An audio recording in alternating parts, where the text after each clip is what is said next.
হায় রে বাংলাদেশ, ফাহিমুল ছেলেটাকে শুরু করার আগে থামিয়ে দিয়ে হলো কেন? আওয়াজ উঠাও, কথা বলো বাংলাদেশ সাপোর্টাররা। Brazil, Argentina, Real Madrid, Barcelona সব ভুলে যাও কিছুদিনের জন্য। এখন সময় বাংলাদেশ ফুটবলের পাশে দাঁড়ানো। অন্তত সময় এই প্রশ্ন করো, কেন ফাহমিদকে বাদ দিয়ে হলো?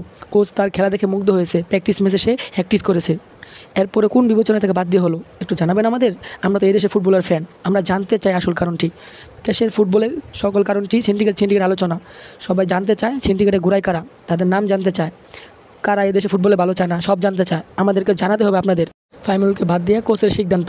অত লেফট উইং ব্যাক পজিশনে খেলানো হয়েছে প্র্যাকটিসে। আমরা যা প্রত্যাশা করেছিলাম তাও পূরণ করতে পারে নাই।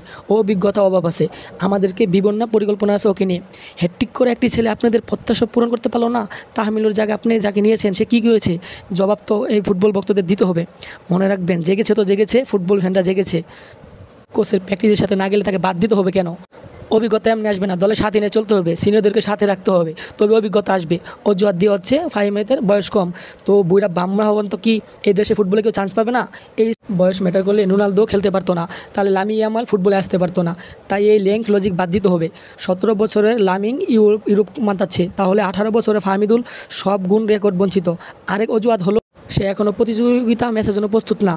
আওয়াজ ওঠাও বাংলাদেশ ফুটবল সাপোর্টাররা, সিন্ডিকেটে ঘোড়া থেকে উপড়ে ফেলতে হবে, নয়তো এই দেশের ফুটবল আর কখনো উন্নত হতে পারবে না, এগিয়ে যেতে পারবে না।